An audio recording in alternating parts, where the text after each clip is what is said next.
السلام عليكم ورحمة الله وبركاته نحمده ونصلي على رسوله الكريم أما بعد فأعوذ بالله من الشيطان الرجيم بسم الله الرحمن الرحيم ورب اشرح لي صدري ويسر لي أمري واحلل عقدة من لساني يفقه قولي ربنا زدنا علما اللهم فقهنا في الدين آمین یا رب العالمین۔ آغاز ہوتا ہے جی، آج الحمدللہ ہماری 16ویں پارے کا اور سورۃ الکہف چل رہی ہے، اور ہم دیکھتے ہیں کہ اللہ تعالیٰ نے ان آیات میں ہماری طرف کیا پیغامات بھیجے ہیں، ان کو سمجھنے کی کوشش کرتے ہیں اس دعا کے ساتھ کہ اللہ تعالیٰ ہم سب کے سینوں کو قرآن کے لیے کھول دے، ہمارے لیے سیکھنا، سکھانا، پڑھنا، پڑھانا اور اس پر عمل کرنا میرا رب آسان کر دے۔ اللہ تعالیٰ اس قرآن کی منزلوں کو ہمارے لیے آسان کر دے، ہماری آل اولاد کے لیے قرآن کو سیکھنا آسان کر دے، ہم سب کو قرآن کا بہترین داعی بنا دے۔ اس دعا کے ساتھ آغاز کرتے ہیں کہ اللہ تعالیٰ آج قرآن کو پڑھنے سے وہ ہمارے سامنے وہ پردے کھولے جن کو سمجھنے سے اس سے پہلے ہمارے دماغ، ہمارے ذہن، ہمارے دل قاصر تھے۔ اللہ تعالیٰ ہم سب کو بہترین پڑھنے والا، سیکھنے والا، سکھانے والا، بہترین عمل کرنے والا بنائے، آمین یا رب العالمین۔ بسم اللہ الرحمن الرحیم۔ قال ألم أقل لك إنك لن تستطيع معي صبرا۔ اللہ تعالیٰ فرماتے ہیں اس آیت کے اندر کہ خضر علیہ السلام نے کہا، میں نے تجھے کہا نہیں تھا کہ تم میرے ساتھ کبھی صبر نہیں کر سکو گے۔ موسیٰ نے کہا، اگر اس کے بعد میں نے کوئی بات پوچھی تو پھر مجھے اپنے ساتھ نہ رکھنا، اب میری طرف سے آپ پر کوئی عذر باقی نہیں رہے گا۔ یعنی اب اگر یہ سارا قصہ، سارا معاملہ میں نے آپ کو پہلے بتا دیا تھا کل، تو یہ وہی بات چل رہی ہے۔ پھر وہ دونوں چل کھڑے ہوئے، یہاں تک کہ وہ دونوں ایک بستی والوں کے پاس آئے اور ان سے کھانا مانگا، مگر ان لوگوں نے ان کی ضیافت یعنی کہ ان کی مہمان نوازی کرنے سے انکار کر دیا۔ وہاں انہوں نے ایک دیوار دیکھی جو گری تھی، یعنی کہ بالکل گرنے پر آئی ہوئی تھی، تو خضر علیہ السلام نے اس دیوار کو پھر سے قائم کر دیا، پھر سے اس کو سیدھا کھڑا کر دیا۔ موسیٰ علیہ السلام نے خضر علیہ السلام سے کہا، اگر آپ چاہتے تو ان سے اس کام کی اجرت لے سکتے تھے، اگر آپ چاہتے تو ان سے اس کام کی اجرت، ان سے پیسے لے سکتے تھے، لیکن آپ نے ایسا نہیں کیا۔ تو ان کے دل میں یہ بات آئی کہ اگر آپ چاہتے تو ہمارے لیے یہ آسانی ہو جاتی۔ تو پھر اللہ تعالیٰ فرماتے ہیں کہ پھر کیا ہوا کہ خضر علیہ السلام نے کہا، قال هذا فراق بینی و بینک، کہ آج جدائی ہے، اب جدائی ہے یہ میرے اور آپ کے درمیان میں جلد ہی آپ کو ان تمام باتوں کی اصل حقیقت بتا دوں گا جن پر آپ صبر نہیں کر سکے۔ سب سے پہلی بات انہوں نے کہی کشتی والوں کی، کہ کشتی کا معاملہ تو یہ تھا کہ وہ چند مسکینوں کی ملکیت تھی جو دریا پر محنت مزدوری کرتے تھے۔ میں نے چاہا کہ اس کشتی کو عیبدار کر دوں، کیونکہ ان کے آگے ایک ایسا بادشاہ تھا جو ہر کشتی کو زبردستی چھین لیتا تھا۔ اور لڑکے کا قصہ یہ ہے کہ اس کے والدین مومن تھے، ہمیں اندیشہ ہوا کہ یہ لڑکا اپنی سرکشی اور کفر کی وجہ سے ان پر مصیبت نہ لا کھڑی کرے، لہٰذا ہم نے چاہا کہ ان کا پروردگار اس لڑکے کے بدلے انہیں اس سے بہتر لڑکا عطا کرے جو پاکیزہ اخلاق والا اور قرابت کا بہت خیال رکھنے والا ہو۔ اور دیوار کی بات یہ ہے کہ وہ دو یتیم لڑکوں کی تھی جو اس شہر میں رہتے تھے، وہ اس شہر میں رہتے تھے، اور ان بارے میں کیا کہا کہ اس دیوار کے نیچے ان کے لیے خزانہ مدفون تھا، دفن ہوا تھا، اور ان کا باپ ایک صالح آدمی تھا۔ دیکھیے کہ اگر والدین صالح ہوتے ہیں تو یقیناً اللہ تعالیٰ ان کی اولاد کے لیے بہت آسانیاں کرتا ہے۔ تو اللہ تعالیٰ فرماتی ہیں کہ اب دیکھیے کہ ہوا کیا کہ انہوں نے کیا بتایا کہ اور ان کا باپ ایک صالح آدمی تھا، لہٰذا آپ کے پروردگار نے چاہا کہ یہ دونوں یتیم اپنی جوانی کو پہنچ کر اپنا خزانہ نکال لیں، کہ جو کچھ میں نے کیا سب آپ کے پروردگار کی رحمت تھی، میں نے اپنے اختیار سے کچھ نہیں کیا، یہ ہے ان باتوں کی حقیقت جن پر آپ صبر نہ کر سکے، یعنی کہ جس پر آپ صبر نہ کر سکے۔ صبر کرنا بہت ہی اہم ترین معاملہ ہے، کیونکہ جب تک ہم صبر نہیں کرتے، صبر نہ کرنے کی وجہ سے ہم لوگ ایسے بد نصیب ہو جاتے ہیں کہ اصل اور حقیقت سے بہت سی چیزوں سے ہم دور ہو جاتے ہیں۔ تو یقیناً جب ہم لوگ صبر کریں گے تو اللہ تعالیٰ سے امید ہے کہ اللہ تعالیٰ بہت سی ایسی باتوں سے پردے ہمارے سامنے سے اٹھا دیں گے جو باتیں ہم نہیں جانتے۔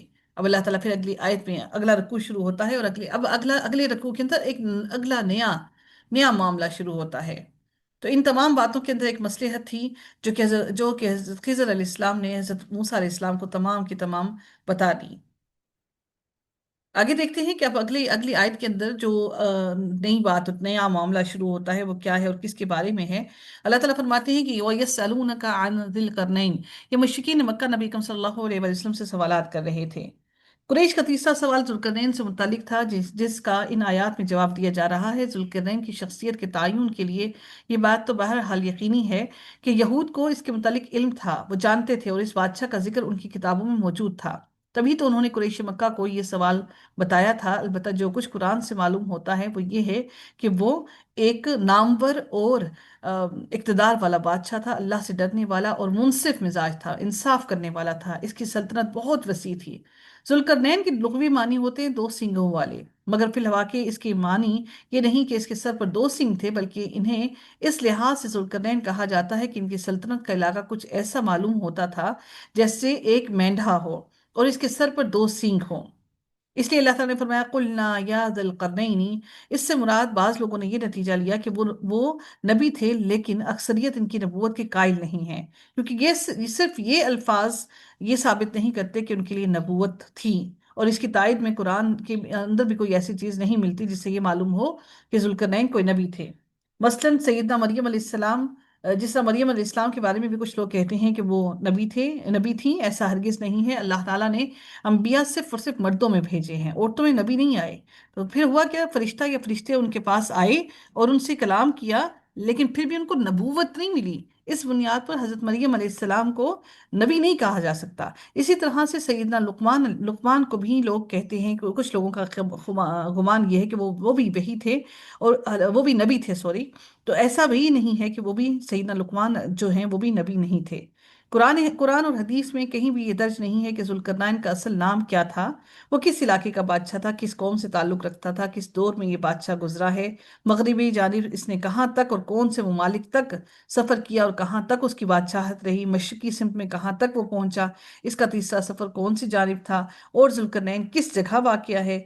لہٰذا اس کے بارے میں کچھ بھی، ذوالقرنین کہاں پر اس کی سلطنت تھی، کچھ بھی علم نہیں ہمیں۔ لہٰذا ان سب امور کی تعین میں مفسرین کا آپس میں بہت زیادہ اختلاف ہے، اور ہمیں چاہیے کہ ہم ان اختلافات میں پڑھنے کے بجائے ہم ان چیزوں کی طرف متوجہ ہوں جو اس کی اصل ہے، جو اللہ تعالیٰ ہمیں اصل بتانا چاہ رہے ہیں۔ اللہ تعالیٰ فرماتے ہیں لوگ آپ سے ذوالقرنین کے بارے میں پوچھتے ہیں، آپ ان سے کہیے ابھی میں اس کا کچھ حال تمہیں سناؤں گا۔ بلا شبہ ہم نے اسے زمین میں اقتدار بخشا تھا، اور ہر طرح کا ساز و سامان بھی دے رکھا تھا۔ وہ ایک راہ مہم پر چل کھڑا ہوا، یعنی کہ ان کو ایک راستہ جو ہے وہ دکھا دیا اللہ تعالیٰ نے، اور وہ اس راہ پر چل کھڑے ہوئے۔ اب ہم دیکھتے ہیں کہ اللہ تعالیٰ اور یہ جو ذوالقرنین نے جو دیوار بنائی تھی وہ کہاں ہے، اس کے بارے میں بھی ہمیں نہیں معلوم۔ اس کے بارے میں کچھ جو مشہور ہیں وہ میں آپ کو بتانا چاہوں گی کہ ان کی دیوار کے بارے میں سد ذوالقرنین جو کہا جاتا ہے وہ کہاں ہے، اس میں بہت اختلافات پائے جاتے ہیں۔ اس کے متعلق 5 دیواریں جو ہے وہ مشہور ہیں، جو مختلف بادشاہوں نے مختلف علاقوں میں مختلف ادوار میں جنگجو قوموں کے حملے سے بچاؤ کی خاطر بنوائی تھی۔ ان میں زیادہ مشہور دیوار جو ہے وہ دیوار چین ہے۔ یہ دیوار سب سے لمبی ہے، اور اس کی لمبائی کا اندازہ 1200 میل سے لے کر 1500 میل تک کیا گیا ہے۔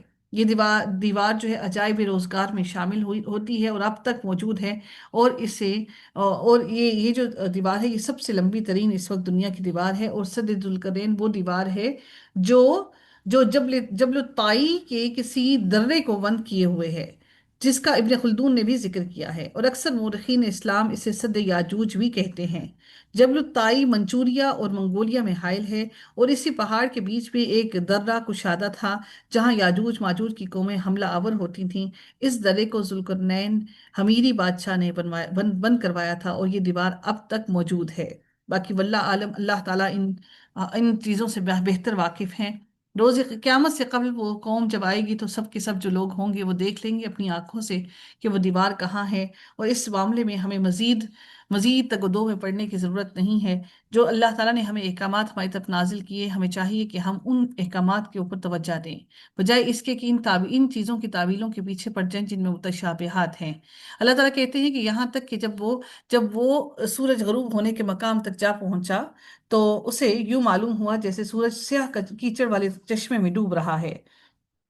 وہاں اس نے ایک قوم دیکھی، ہم نے کہا اے ذوالقرنین تجھے اختیار ہے، خواہ تو انہیں سزا دے یا ان سے نیک رویہ اختیار کر۔ پہلا سفر اس نے اپنی سلطنت کی مغربی آخری حد یعنی ایشیا کوچک کی آخری حد تک کیا، جس سے آگے سمندر ہیں، بالکل اینڈ تک۔ یعنی کہ اس سے آگے سارے کے سارے سمندر تھے، وہاں تک انہوں نے کیا۔ وہاں پہنچ کر ذوالقرنین کو یوں معلوم ہوا جیسے سورج سیاہی مائل گدلے پانی میں ڈوب رہا ہے۔ وہاں جس قوم سے ذوالقرنین کا سابقہ پڑا، یعنی کہ جن کا معاملہ، جن سے وہ ملے، وہ جاہل اور کافر قسم کے لوگ تھے، اور اللہ تعالیٰ نے ذوالقرنین کو یہ اختیار دیا کہ وہ چاہے تو انہیں قتل کر دے، یا کوئی سخت رویہ اختیار کرے، یا اللہ کے فرما بردار بن جانے کی دعوت دے اور ان سے نرم برتاؤ کرے۔ پھر ذوالقرنین کا مغربی قوموں سے جو سلوک تھا وہ کیا تھا کہ ذوالقرنین نے دوسری راہ اختیار کی کہ اس قوم کو پوری طرح سمجھایا جائے اور انہیں اسلام کی دعوت دی جائے، اور یہ فیصلہ کیا کہ اس کے نتیجے میں جو لوگ اکڑ جائیں گے اور ظالموں کی روش اختیار کریں گے، ہم صرف انہی کو سزا دیں گے اور انہی سے سختی کا برتاؤ کریں گے۔ پھر موت کے بعد جب ایسا آدمی اللہ کی بارگاہ میں پیش ہوگا تو وہ اسے سخت عذاب بھی دے گا، لیکن جو لوگ اس دعوت کو قبول کر لیں گے اور اپنا طرز زندگی بدل کر نیک کام کرنے لگیں گے، انہیں اللہ کے ہاں اچھا اجر ملے گا، اور ہم بھی ان سے نرمی کا برتاؤ کریں گے، جیسا کہ ہر عادل بادشاہ کی یہ صفت ہوتی ہے کہ وہ غلبہ پانے کے بعد بدکردار لوگوں سے سختی سے پیش آتا ہے، اور بھلے لوگوں سے مہربانی کرتے اور ان سے نرمی سے پیش آتے ہیں۔ پھر اللہ تعالیٰ پھر اگلی آیت میں مزید فرماتے ہیں کہ حتی اذا بلغا۔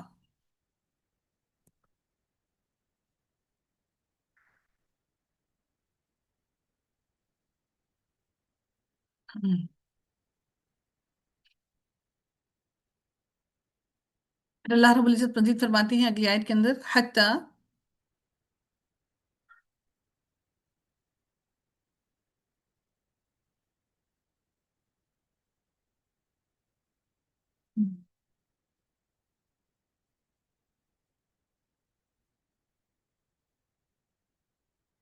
اللہ تعالیٰ فرماتے ہیں کہ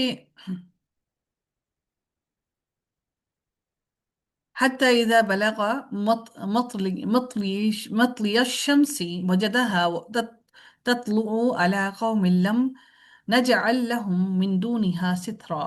اللہ تعالیٰ فرماتے ہیں حتیٰ کہ وہ طلوع آفتاب کی حد تک جا پہنچا۔ اب وہ دوسرا سفر شروع ہوا، اب وہ دوسرا سفر ان کا مشرق کی طرف تھا۔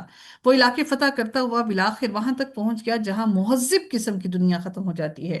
وہاں پر جاہل قوم تھی، اب یہاں پر جس طرف انہوں نے سفر کیا، وہاں پر مہذب دنیا ختم ہو جاتی تھی، اور اسے ایسی ایسی اس قسم کی غیر مہذب قوم سے واسطہ پڑا جو اپنا گھر بنانا بھی نہیں جانتے تھے۔ سورج کی گرمی یا بارش سے بچنے کے لیے ان کے پاس نہ خیمے کے ہلکے پھلکے گھر تھے اور نہ ہی مکان تھے، اور وہ پہاڑوں کے غاروں اور کوہوں میں اپنی زندگی بسر کیا کرتے تھے۔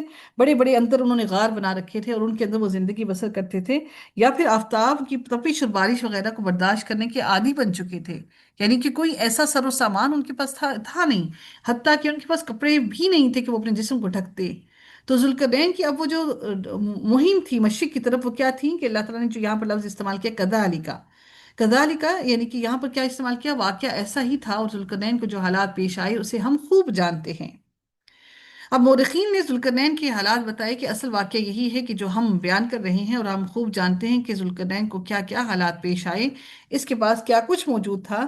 اب ایک کچھ نے یہ کہا کہ اللہ تعالیٰ اس سے بہتر جانتا ہے کہ ان کے حالات کیا تھے، اور دوسرا مطلب اس کا یہ ہے کذالکا کا کہ ذوالقرنین نے اس قوم سے بھی اسی طرح کا سلوک کیا جیسا کہ مغربی قوم سے کیا تھا، یعنی انہیں بھی اسی طرح سے اسلام کی دعوت دی، کذالکا اسی طرح، اور ان کو بھی اسی طرح سے انہیں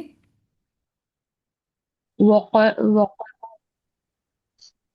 وقعد الذين كذبوا الله ورسوله سيصيب الذين كفروا منهم عذاب أليم ليس على الضعفاء